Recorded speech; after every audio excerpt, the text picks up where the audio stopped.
Today, I have an exciting video for you, tips and tricks for manifesting love through telepathy and the wish fulfilled.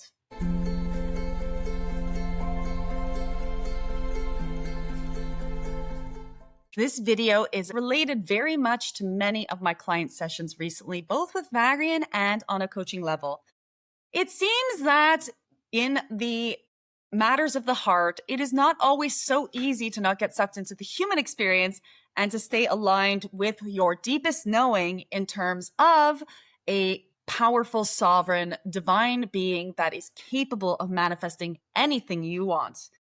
It seems that the moment a significant other or a special person comes into the picture, all of our knowing about manifestation gets thrown out the window, and we are there trying to figure out how to make these relationships work, how to be in relationship without coming on too strong or without overstepping boundaries or without getting our hearts broken. So this video is a treat for you because there is so much practical wisdom and information in it that I'm thrilled to bring to you right now. So we're going to be talking about marrying Neville Goddard's theory of living from the wish fulfilled, or the law of what's called assumption, as well as telepathic communication to be able to interact with the version of yourself or the reality of yourself in partnership or in relationship with another self in the ways that are completely in alignment with the truth that you're wanting to call into you and are shifting to the timeline in which you do not really have to stress about matters of the heart at all. Because it's not actually about manifesting a relationship, it's about stepping into the version of you that already has it. So even quantum jumping talks about these concepts, and if you've ever done any of that sort of practice, what you are doing is actually shifting into the version that is fully confident that whatever you are meant to have in your life is coming into your existence. Now, for a lot of people, this is easy when it comes to their career. It's easy when it comes to abundance. For others, not so easy when it comes to abundance. But specifically when it comes to relationship, because there's another self involved, people tend to lose their confidence and tend to look externally for the reflection of how it's going, as opposed to looking internally into themselves to measure and gauge the way that things are going, and also to be in that space of absolute knowing that they are love and that they are lovable. And this video is especially for those of you who keep coming to me talking about relationships, romantic, dating, soulmates, feeling confused, heartbroken, or unsure of how to act in these types of relationships. You're often in a space where you're waiting to find out if that other person gives you permission to be a fully loving person, determining how much you're allowed to love and whether or not you're safe to do so. So here's the core idea. However you're thinking about another self, they are actually bound to be that version of the other self.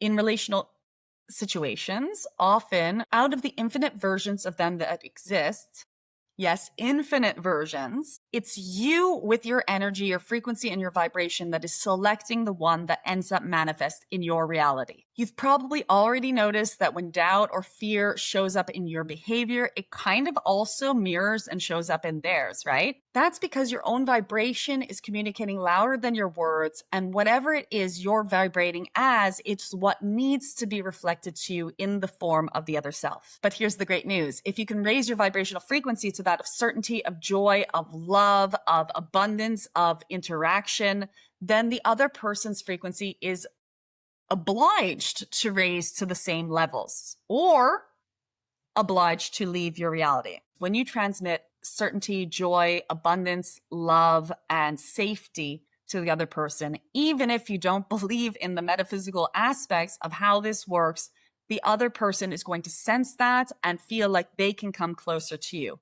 When you're transmitting doubt, uncertainty, fear, etc., it has to be reflected back in their behaviors. So by changing your mind, you're literally changing the frequency of the dynamic and becoming the version of you that would already naturally attract that partner to your life. You're aligning with the version of them that already loves you. Have you ever noticed something like this? Leave me a message in the comments to let me know if you've ever been in a dynamic where your own fear comes in and then someone mirrors that, or you relax into a situation and someone mirrors that. I'd love to hear the story. Please leave a comment below. And here's what you do. You start sending messages deliberately, telepathically. You send your frequency signature to them of love. So I'm not saying pick up your phone and start typing out everything that you're expressing to this person.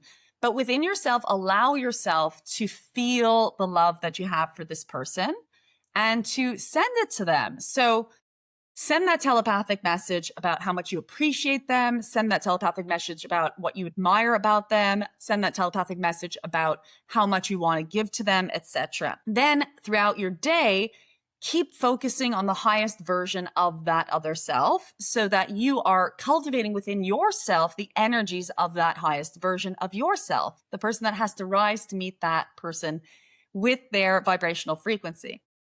You can also do things such as when you're cooking dinner, imagine them coming up behind you and wrapping their arms around you, kissing you on the cheek. When you're watching TV, imagine them sitting next to you and commenting on the things that you find funny or listening to their laugh. If you're walking the dog, imagine them grabbing your hand to walk together. So anything that you're wanting in your life, in your relationship with this person, and eventually feel free. And even, by the way, even if you don't know this person yet, even if you have just an idea of the type of person you want to be with, you can do this exercise as well. So imagine those beautiful moments. Imagine the relationship that you're going to want to have and continue to soaking into that energy within yourself as if it's already here. Assume that it's already here and it will manifest for you far faster than if you were living in doubt and fear. And anyway, you'll be feeling a lot better because you will not be living in doubt and fear in those moments. Then throughout the day, whisper from your soul to their soul, I see you, I feel you, thank you for loving me.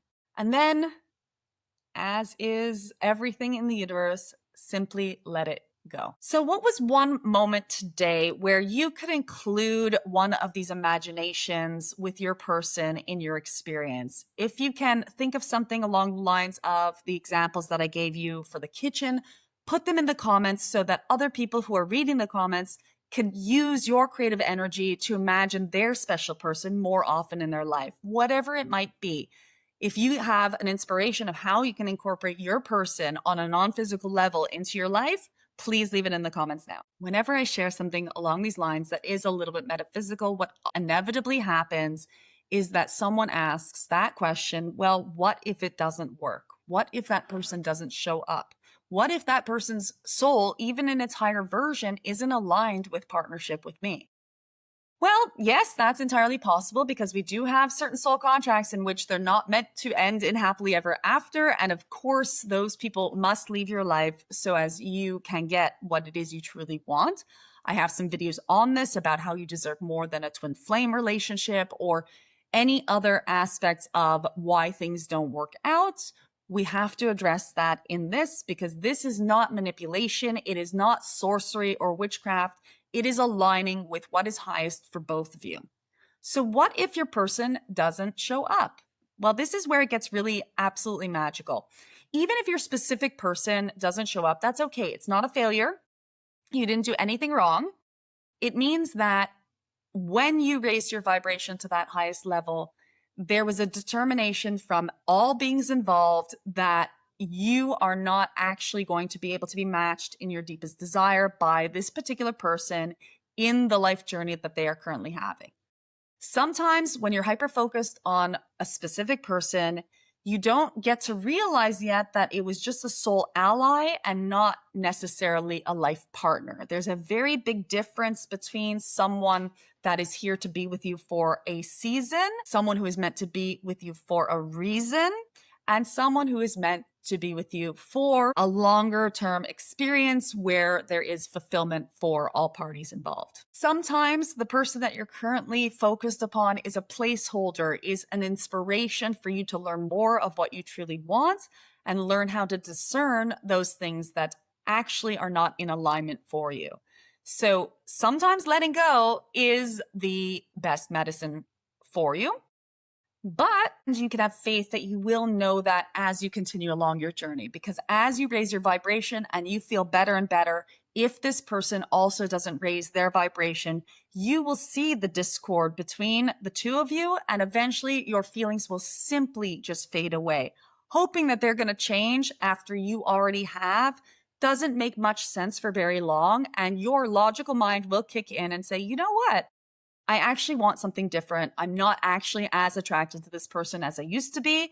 And I am thrilled about living my life as my full self. So naturally, things will fall away from you. So if you've ever had a breakup that ended and then it was the best possible thing that ever happened to you, leave me the story in the comments. I want to hear all the gossip, spill all the tea. Let me know everything that happened.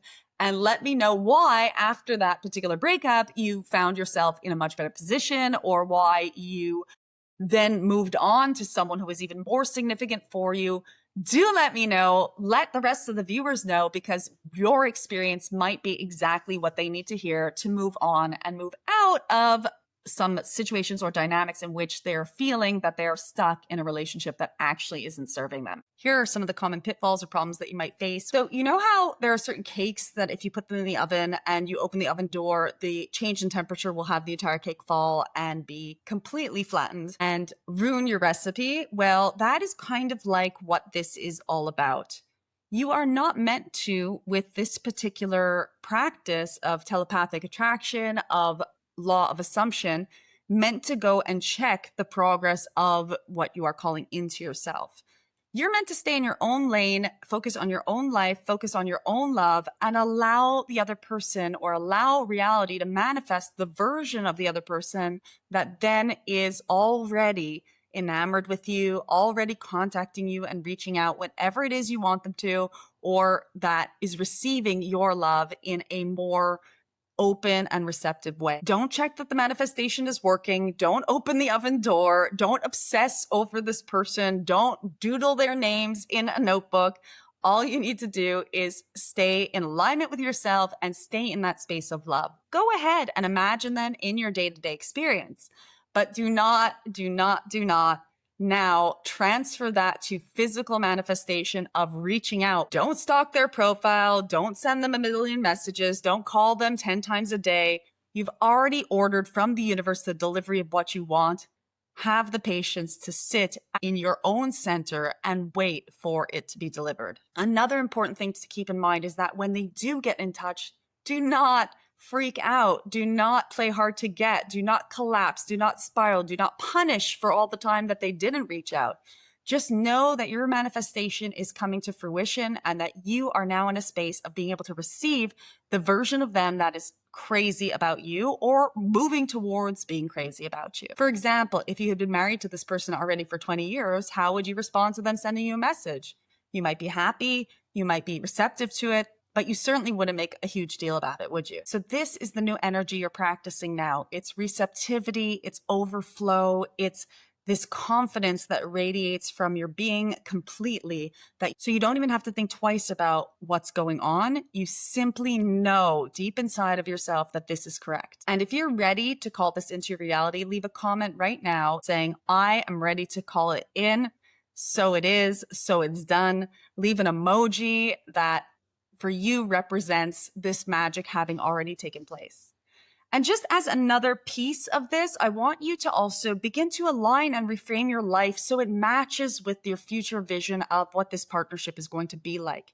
If when you're daydreaming about this partner, you're seeing yourselves living in a country home with lots of chickens running around and having a cup of coffee, looking out into the fields, then go ahead and start planning for that future. Because you, in the planning for that future, in the calling in the abundance that farmhouse, in the calling in of the location of the area of the world in which you want to position yourself, you will eventually call in the reality of that relationship as well. So move towards all of your dreams and goals, not just this relationship one. Don't make it all of your focus. Allow yourself to see the full vision of the time that you're going to be with this person, of your future together, and start moving in that direction. If your bed right now is holding the energy of old lovers, you have old sheets on your bed, go ahead and treat yourself to a new sheet set, the ones that you know would feel really, really good with this new person in your space. If, for example, your dream partner admires your success and your career and the ways that you show up in your service to others, then make that your focus and your priority, so that when you are in alignment with this person, you're also in alignment with your own vision for yourself and how you are seen by this person, which ultimately is just a reflection of you anyhow. And anytime that doubt creeps in, just have a little giggle to yourself. The truth is that's just an echo of the old version of you. You are now stable, solid, confident, and knowing that whatever it is you want is on its way to you. So act as if they already adore you. Walk down the road as if they already adore you. Walk down the road as if you're already on your way to meet with them, with a smile on your face and a spring in your step. And to claim this victory, send a telepathic message to your loved one right now. Tell them how much you love them, how excited you are that soon you'll be together. And in the comments, message, it is done. So your recap is, number one, send telepathic messages to this person. Foster inside of you your own state of love. Recognize that that is coming from you and always will belong to you, no matter if they reciprocate or not. And send that love to them in the most warm and holistic ways you could possibly muster. Number two, stop checking. Don't look at reality to give you a reference point as to how things are going. Don't look at your phone a million times a day. Redirect all of that energy into yourself, into your health, your relationships, your friendships, your body, your business, your joy, your family, anything else other than checking if your manifestation is already coming to fruition. Use your imagination to include your special person in your daily activities. Imagine them next to you as you're working. Imagine them beside you in the bed. If it's not that specific character that ends up manifesting in your life, it will be someone that carries the frequency of the imagination that you allow yourself to dream into. So dream big, dream with great, great esteem and with great honor that you have the ability to have clarity about what would feel good to you. Imagine their arms around you, imagine yourself spending your time with them, and also recognize that the person that you have your affections for might simply be a placeholder for someone down the road who has the same qualities and characteristics. Number four, reorganize the practical things in your life to make space for this person. So if there's clutter hanging around and you would be embarrassed if they were to come over, now is the time to sort yourself out. If there are certain unfinished details with your exes or something going on in your life that isn't quite in alignment, it's time to sort it out so that you are making space and are getting ready for this person to merge with you. If you have affection or feelings for someone, it means that there is some part of you that is ready for that relationship to come in. But it's also possible that there are some loose ends, details, and threads that need to be tied up before you're able to step fully into that. The universe won't push anything onto you before you're ready, so make sure that you are ready if calling that in is truly what you're wanting. This video isn't just about relationships. This can work for career, this can work for abundance, this can work for health, this can work for absolutely any topic that is in your mind. This law of assumption, law of attraction, telepathy, etc. All of it are principles that work on absolutely any topic. So if you want a specific video on another topic for me to lay out and explain how this can work for you, whether it is about calling in new finances or calling in better health, calling in motivation, moving into your service to others, then comment in this video as to what exactly you want me to talk about, and we will totally record another version just for you. And if this video resonated, I know you're going to like it so that you can have access to more videos that are similar in nature and learn even more from me, of course, Jessie, and have some channeled wisdom as well from Vagrein. Like, subscribe, and make sure to comment below that you enjoyed this. See you soon.